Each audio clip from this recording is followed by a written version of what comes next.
শিপ্রা নতুন একটা ব্লগে স্বাগত জানিয়ে শুরু করছি আজকের এই ব্লগটা। আশা করছি তোমরা সকলেই খুব ভালো আছো। তো আমিও ভালো আছি মোটামুটি। তো যে সকালে যা যা কাজকর্ম ছিল করলাম। তো দুই দিন তো পুরো রৌদ্র দিয়েছিল, গরম দিয়েছিল। তো আজকে সকালে রৌদ্রটা উঠেছিল। তো এখন এই যে আকাশটা একটু মেঘলা মেঘলা, আর এই যে নিয়ে আজকে আমার এই যে বিছানা তুলেছে। তো ওই যে দেখো, তোমাদের সাথে বলতে বলতে বৃষ্টিটা কিন্তু নেমে গেছে। তো ওই যে বললাম না, দুদিন থেকে যা গরম দিচ্ছিল। তো ওই যে সকালে রৌদ্র উঠেছিল কিন্তু আকাশটা মেঘলা মেঘলাই ছিল, রাতের থেকে ডাকাডাকি করছিল। তো ওই যে এখন বৃষ্টিটা অলরেডি নেমে গেছে। আর আমাদের দেখো, যে কয়েকদিন আগে দেখিয়েছিলাম না বিচন খেতে কত জল ছিল। তো ওই যে দুদিনের রৌদ্রে সব জল শুকিয়ে গেছে কিন্তু। আর এই যে মাঝখানে বিচনগুলো না একদম উঠে দাঁড়াতে পারেনি। তো বিছনগুলো ওই যে হয়তো নষ্টই হয়ে যাবে। তো আজকে আবার যদি আবার এরকম মুষলধারে বৃষ্টি হয়ে যায়, তো মাঝখানের ওই যে বিচনগুলো দেখতে পাচ্ছ ওগুলো হয়তো নষ্ট হয়ে যাবে।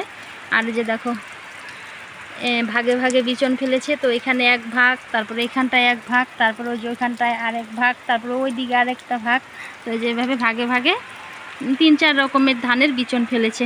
তো বৃষ্টিটায় যে নামছে, হয়তো থাকবে না বেশিক্ষণ। বৃষ্টিটা যেভাবে নেমেছে মনে হচ্ছে না থাকবে।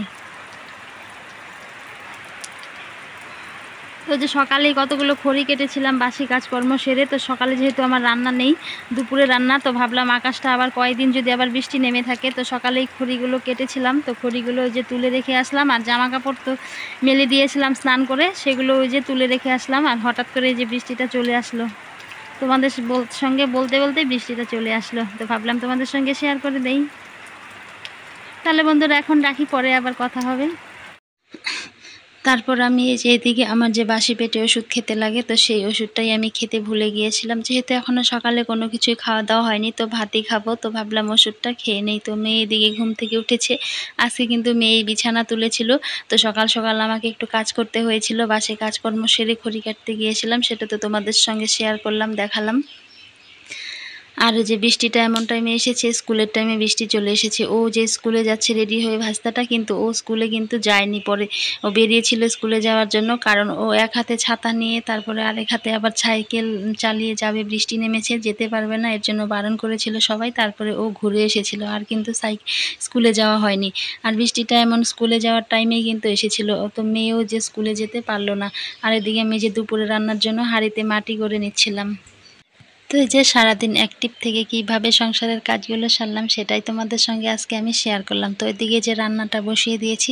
তো আজকে না বেশি কিছু রান্না করব না। তো কালকের কিছুটা চিংড়ি মাছ ছিল, চিংড়ি মাছ এনেছিল। তো মা এদিকে পাঁচ শাক তুলে দিয়েছিল। আর যেহেতু আমাদের বাড়িতে সবাই পাঁচ শাকের ঝোল খেতে পছন্দ করে, আর চিংড়ি মাছ দিয়ে সেটাই আমি রান্না করব।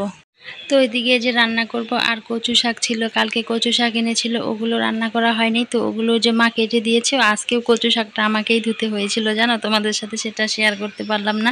আর আমি না হাতে কচু শাক না একদমই ধুতে পারি না। তো যে এর আগে একদিন যেভাবে ধুয়েছিলাম তোমাদের সাথে শেয়ার করেছিলাম, সেভাবেই আমিও আজকে কচু শাকগুলো কিন্তু ধুয়ে নিয়েছি।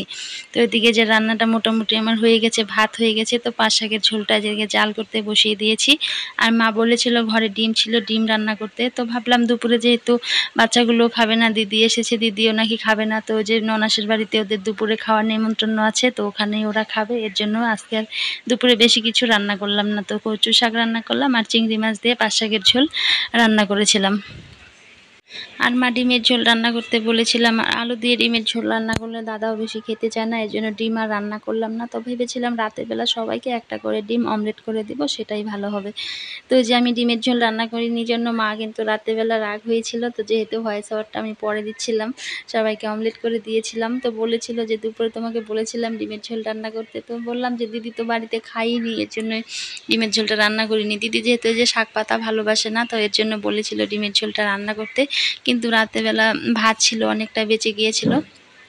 দুপুরে চাল একটু কমই দিয়েছিলাম, তবুও ওরা যে কেউ খায়নি, অনেকটাই ভাত ছিল। তো ওই যে ডিমের অমলেট করে দিয়েছিলাম, আর ওই যে দাদার জন্য গোলা রুটি বানিয়েছিল। তো যেহেতু রাতের কাজগুলো তোমাদের সাথে শেয়ার করা হয় না, আর আমি যেহেতু ভয়েস ওভারটা পরে দিচ্ছিলাম, এর জন্যই তোমাদের সাথে বললাম। আর মেয়ে যে আজকে সপ্তাহের প্রথম দিন স্কুলে যেতে পারলো না, সোমবার। তো স্কুলে যেতে পারলো না, এমন সময় বৃষ্টিটা আসলো। তো যে ভাস্তা রেডি হয়েছিল, ও যেতে পারলো না। মেয়ে তো ও তো একা যেতে পারে না, ওকে দিয়ে আসতে হয়। তো ও যে যেতে পারলো না। তো যেদিকে এখন স্নান করবে, তো চলে এসেছে আমার কাছে। ও কি যেন বলার জন্য এসেছিল। আমি তো এদিকে যে রান্না করছিলাম। তো যে বলছি যা স্নান কর, স্কুলে তো যেতে পারলি না, কি করবি? তো এমন টাইমে বৃষ্টি এসেছে, এখন আবার বৃষ্টিটা নেই। বলেছিলাম না বৃষ্টিটা বেশিক্ষণ থাকবে না, থেমে থেমে আসছিল, আবার কিন্তু বিকেলের দিকে আসছিল বৃষ্টিটা। তো বন্ধুরা, স্কিপ না করে ভিডিওটা দেখো। আশা করছি আজকেও তোমাদের ভিডিওটা কোথাও একটু হলেও ভালো লাগবে। আর যারা নতুন আসছো তারা চাইলে কিন্তু আমার চ্যানেলটাকে সাবস্ক্রাইব করে আমার পাশে নতুন বন্ধু হয়ে থেকে যেতে পারো। আর এদিকে যে দেখো বৃষ্টিটা কিন্তু আবার চলে এসেছে। আমার দুপুরে রান্না বান্না হয়ে গেছে, তো এখনো কিন্তু খাওয়া দাওয়া হয়নি। তো এই যে আবার এসেছে বৃষ্টিটা। তো যে আমাদের গরুগুলো ভিজছিল, কি করব, যে গরুগুলো তো এই সময় যদি ঘরে দেয় তো ঘরটাকে ভিজিয়ে রাখবে, গোয়ালটাকে, তো রাতে আবার ওদের থাকতে অসুবিধা হবে। তো বৃষ্টিটা বললাম আজকে যখন তখন আসছিল, সকালের দিকে একবার নেমেছে তো চলে গিয়েছিল, তো আবার এই যে এখন আবার চলে এসেছে। তো বৃষ্টিটা এখন কমেছে, ওর যে ওরা যাচ্ছিল সবাই দিদি বাড়িতে খাওয়া দাওয়া করার জন্য, নিমন্ত্রণ আছে খাওয়া দাওয়া, তোমাদের তো বললাম। তো বৃষ্টিটাই যখন একটু কমেছে, আমরাও গিয়ে এখন খাওয়া দাওয়া সারবো কিন্তু। তারপরে যে চলে আসলাম বিকেলের ঘরগুলো একটু গোছানোর জন্য। তো অনেকক্ষণ মানে শুয়েছিলাম, তো বৃষ্টি থাকলে কি করব, রান্না বান্না করে খাওয়া দাওয়া করে অনেকক্ষণ শুয়েছিলাম। তো এখন যে ঘরগুলো একটু গোছাতে হবে, বিকেল হয়ে গেছে, বিকেল হয়ে মানে অনেকটাই পেরিয়ে গেছে বিকেল। তো কয়েকদিন থেকে যে ধোয়া কাচা করা যাচ্ছে না, ঘরগুলো মোছাও যাচ্ছে না, তো ভালো করে যে ঝাড় দিয়ে নিব, যেহেতু অম্বুবাচী লেগেছে, অম্বুবাচী লেগলে 2.5 থেকে 3 দিন ঘরটর নাকি মোছা যায় না, কিছু কাছাকাছিও অতটা করা যায় না। তো এই যে ঘরগুলো ভালো করে এখন ঝাড় দিয়ে নেব। আমাদের দেখো হিন্দুদের কিন্তু 12 মাসে 13 পার্বণ লেগেই থাকে। এই যে এটা আবার একটা নিয়ম। তো এই যে অম্বুবাচী একটা পুজো, এই মানে এই সময় লাগলে পরে নাকি এই যে ঘরটর মোছা যায় না, মাটি খোঁড়া যায় না, এই কাজ কিছু কিছু কাজকর্ম নাকি করা যায় না। তো যে ঘরটা কয়দিন থেকেই মুছতে পারছিলাম না, যেদিন লেগেছিল সেদিন মুছেছিলাম। তো আজকে তো এই যে সোমবার, তো লেগেছিল তো শনিবারে লেগেছিল, তো আজকে তো এই যে 3 দিন হয়ে গেছে। তো মঙ্গলবারে নাকি অম্বুবাচী ছাড়বে, তো ছাড়লে পরে ধোয়া কাচা করতে হবে, ঘরটাও মুছতে হবে। আর 2-1 দিন ঘর না মুছলেই না ঘর কিন্তু একদম বালি বালি হয়ে যায় কিন্তু, একদমই মানে ভালো লাগে না। কাঁচা ঘরে তো জুতো পরে হাঁটা যায়, তো আমার তো একদম আবার ঘরের ভিতরে, পাকা ঘরের ভিতরে জুতো পরে হাঁটার অভ্যেস নেই, একদম ভালো লাগে না। পায়ের তলায় শুধু বালি বালি লাগে, একদমই ভালো লাগে না কিন্তু। তারপরে আমি এই যে চলে আসলাম একদম বিকেলে, যে ঘরে জল ভরে নেওয়ার জন্য। তো আকাশটা কীরকম আবার ডাকাডাকি করছিল, আর গাছ থেকে না একটা কাঁঠাল পড়েছিল, আমি সেটাই বারবার গাছের দিকে তাকাচ্ছিলাম।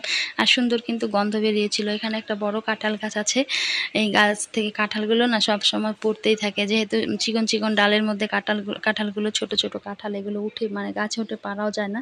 তো এগুলো যে পেকে পেকে যখন তখন পড়তেই থাকে। তো এই যে জল ভরে নিচ্ছিলাম, আর আমি কাঁঠালের না গন্ধ পাচ্ছিলাম, ভাবছিলাম আমার মাথার মধ্যে যদি আবার একটা পড়ে যায়।